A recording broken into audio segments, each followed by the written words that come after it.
contacto con su nombre completo y el cargo que ocupa dentro de la UFED. Ok, bueno, pues mi nombre es Gaspar López Ocaña. Yo, investigador de la División Académica de Ciencias Biológicas. Pertenezco al Cuerpo Académico de Ingeniería y Tecnología Ambiental y estoy como responsable del Laboratorio de Tecnología del Agua desde el año aproximadamente 2012 que ingreso como profesor de tiempo completo a la universidad, ¿no? Excelente. Uh-huh.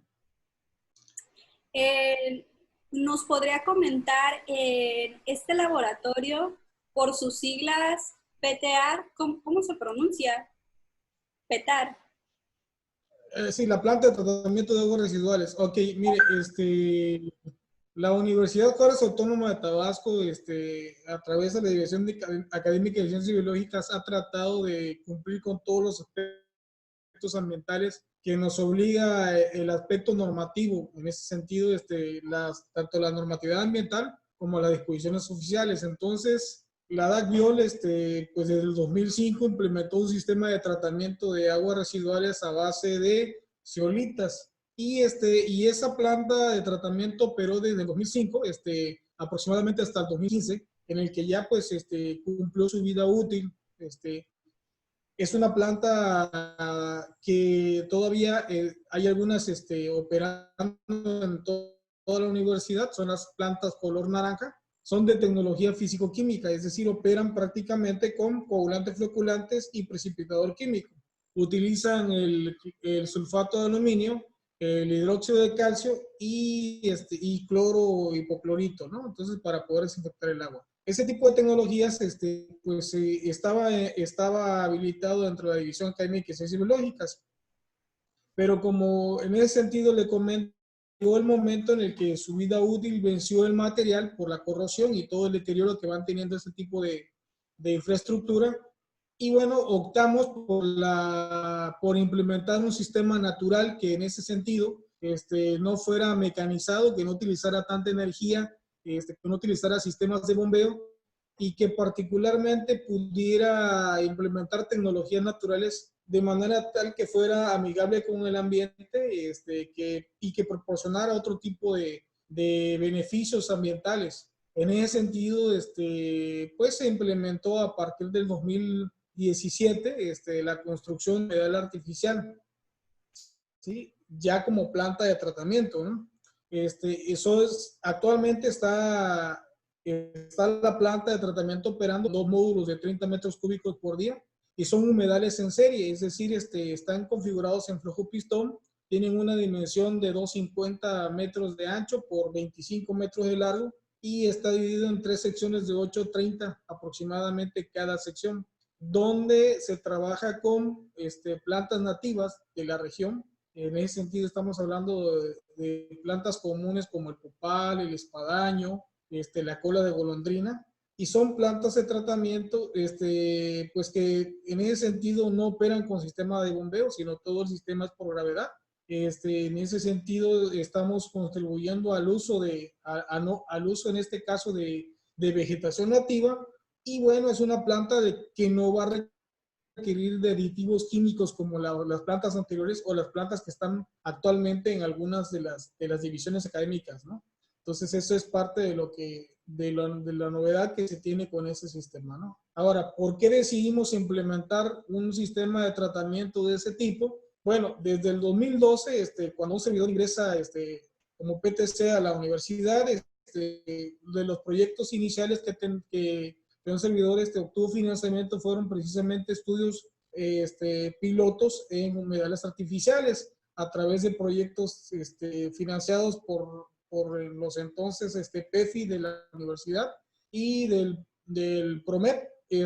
Obtuvimos financiamiento para poder diseñar y construir reactores experimentales donde se probaron especies endémicas para en este caso obtener o determinar el potencial de fitorremediación que estas plantas tienen. ¿Por qué iniciamos esto? Bueno, la mayoría de las tecnologías artificiales no son nuevas. Los humedales se han utilizado y se ha venido escribiendo desde hace muchos años, pero tiene su boom prácticamente o su detonación a partir de la década de los 50, 60, y se han implementado actualmente y son tendencia en la actualidad en los países europeos y en Norteamérica también y Sudamérica, precisamente porque pues tienen todos esos beneficios que habíamos comentado, ¿no? O sea, no capturan, en este caso, el carbono atmosférico, que es parte importante del efecto invernadero, entonces, contribuyen a la mejora del efecto invernadero por la captura de carbono. Y en ese sentido también, se tiene biomasa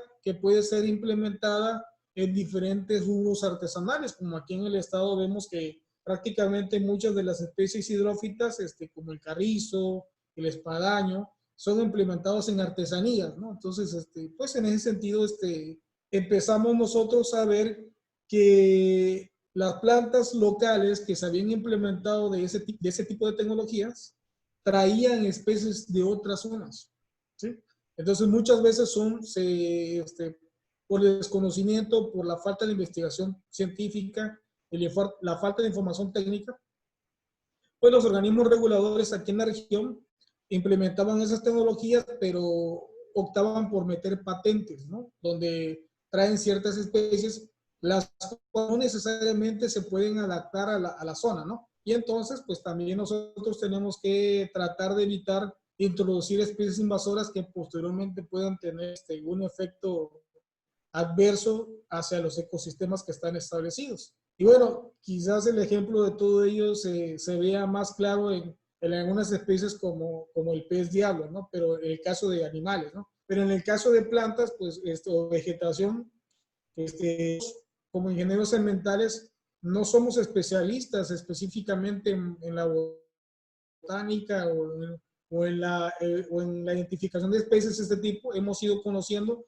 informándonos y pidiendo apoyo a través del herbario de la División Académica de Ciencias Biológicas. Entonces, esto nos ha permitido de manera holística e interdisciplinaria poder ir viendo y conociendo sobre ciertas especies, porque no podemos conocer todas hasta el momento. Desde el 2012 a la fecha, hemos estudiado cerca de 22 especies que están establecidas aquí en la zona. Algunas de ellas inclusive son tubérculos comestibles, algunas de ellas son particularmente también vegetación considerada como de medicina tradicional, etcétera. Entonces, pues eso es lo que estamos viendo, ¿no? Porque la vegetación macrófita que está en los pantanos de centro y en los humedales de centro, pues nos da esa pauta, ¿no? De poderlas implementar. Y bueno, es muy amplio en este caso todo lo que tenemos que seguir estudiando de ese tipo de plantas y en ese sentido los beneficios que están dejando hacia lo que es la comunidad de Tabasco pueden ser muchas, ¿no? Tal es el caso de que actualmente estamos viviendo una crisis severa por lo que se refiere a la inundación y bueno, precisamente la conservación de nuestras zonas de humedales pues es importante. Entonces, todos los humedales, todas las zonas de humedales que están en la zona centro, pues tienen una función aparte de regular específicamente los flujos de agua y de poder absorber esos picos de agua cuando tenemos precipitaciones, indicadores o bioindicadores, como sería el nombre correcto, de la contaminación. Entonces, ¿por qué? Porque hemos visto que estas plantas crecen en lagunas, en pantanitos, como comúnmente le llamamos, por la presencia de las descargas de aguas residuales, porque pues prácticamente se desarrollan donde hay presencia de nitrógeno y fósforo, que son prácticamente aquellos contaminantes que denominamos precursores de la eutroficación. Entonces, todo tiene un porqué y tienen un beneficio, ¿no? Entonces, ahora pues nosotros nos dimos a la tarea de ver cuáles especies podemos utilizar para controlar la contaminación, porque estas plantas nos ayudan en simbiosis con microorganismos y con medios de soporte como roca y en una infraestructura hidráulica ingenieril preparada a depurar todo lo que nosotros generamos en nuestros desechos líquidos, es decir, nuestras aguas residuales, ¿no? Entonces, tienen un alto potencial de fitorremediación, es decir, pueden absorber contaminantes orgánicos y contaminantes, en este caso, metálicos también, o sea, algunos metales pesados, que están presentes por las diversas actividades que tenemos como seres humanos. Y bueno, este es parte de lo fabuloso que tienen esas plantas y que aquí no nos cuestan, ¿sí? Aquí podemos implementarlas y no hace un contraste, vamos a llamarle así, un contraste con el paisaje, ¿sí? Sino que puede ser implementado desde una casa separada o hasta en un conjunto habitacional o como una planta de tratamiento ya bien desarrollada y construida, ¿no? Entonces ahí, esa es la importancia, ¿no? Perdón, Perdón. se escucha. Que Sí, a sí, grandes rasgos creo que pues nos ha explicado bastante bien incluso esta cuestión de los humedales, cómo funcionan, ¿no? Y el uso que le están dando, en este caso en la universidad. Esto va de la mano con el uso de los polímeros orgánicos que también me comentaba.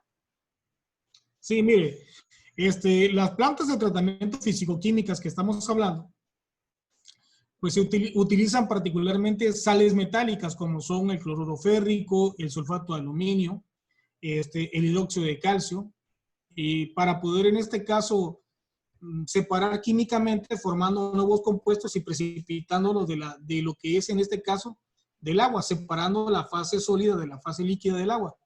Entonces, ¿qué es lo que sucede? Generalmente, como es a veces difícil tener una relación de concentraciones exactas, es decir, agregar la cantidad exacta de sales para que pueda separar la cantidad de contaminantes en lo particular, es muy difícil a veces tener un control ya operativo en una planta a grandes volúmenes. ¿Qué sucede? Pues queda a veces elementos trazas, ¿no? Elementos trazas del aluminio que no se logra precipitar con otras sustancias contaminantes, pues puede ocasionar un efecto adverso ya en el cuerpo receptor. Entonces, lo que nosotros hemos desarrollado a nivel mundial ya se tiene prácticamente una tendencia de la utilización de los polímeros orgánicos, es decir, por ejemplo, de la yuca se extrae el almidón y ese almidón se utiliza ya sea pregelatinizado o natural o con alguna otra modificación, se combina de manera tal y se vuelve, en este caso, una solución para ayudar a precipitar ese tipo de contaminantes. Entonces, generalmente se había utilizado más en agua potable para ver en este caso la disminución de sales, porque hay bibliografía que reporta de que las trazas de aluminio son precursoras del Alzheimer y prácticamente la sustancia que más se utiliza en América Latina y a nivel mundial, pues ha sido el sulfato de aluminio por ser el más económico, ¿no? Y por ser prácticamente alta, por ser eficiente también. Entonces, en ese sentido, ya han habido algunos artículos de algunas normatividades internacionales que lo han ido prohibiendo, ¿no? Entonces, bajo ese concepto y bajo esa premisa, pues nosotros nos dimos a la tarea de que como aquí en México y particularmente en la división académica de aquí de la universidad, pues tienen ese tipo de plantas físico-químicas, pues el objetivo era poder utilizar un polímero orgánico que disminuyera el consumo de las sales metálicas que se utilizan, por lo menos en nuestras plantas de tratamiento. Y fue así como nos dimos a la tarea de poder, en este caso, probar diferentes tipos de tubérculos, es decir, elaborar a partir en este caso, de los tubérculos, ya los polímeros naturales y evaluarlos en el agua residual, ¿no? Nuestro aporte realmente como ciencia básica fue precisamente conocer la aplicación de estos polímeros, porque te vuelvo a repetir, o sea, ya se habían utilizado ese tipo de polímeros, pero para el agua potable, o sea, para limpiar agua para consumo y uso humano.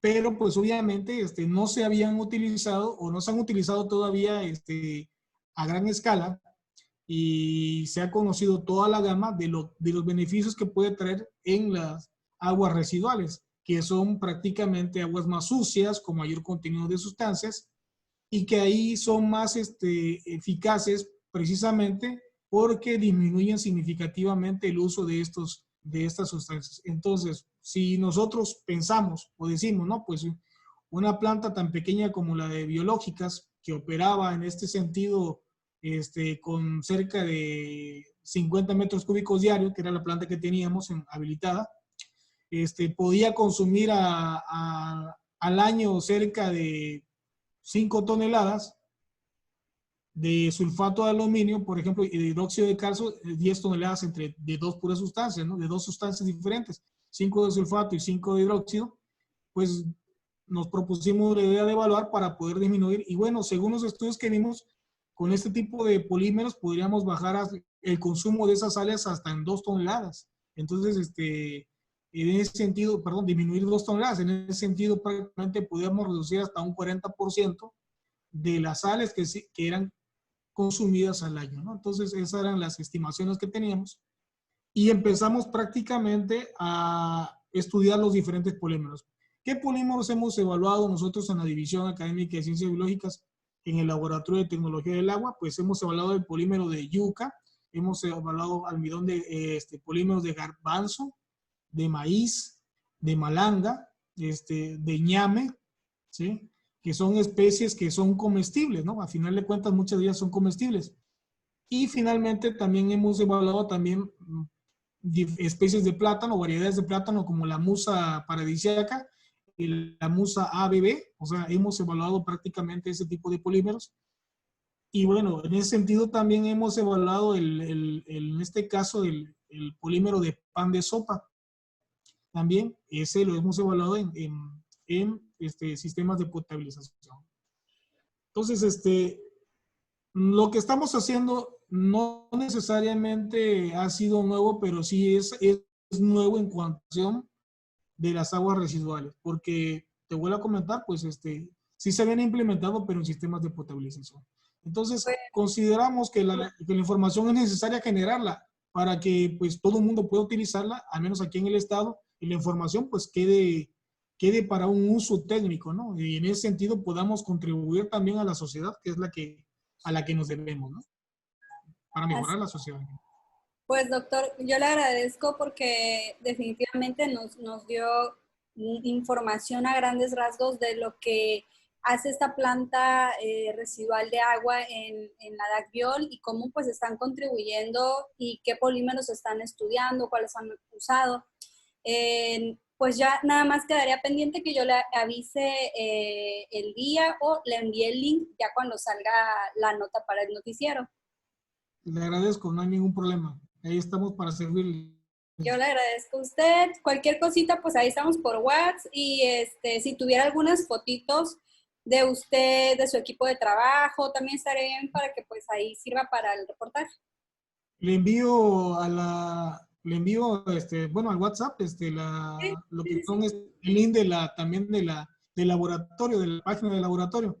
Ahí tenemos videos y fotos de todo tipo también, pero con gusto les hacemos llegar la información. Ay, muchísimas gracias. Que esté muy bien, doctor. Hasta luego. Que tenga buena tarde.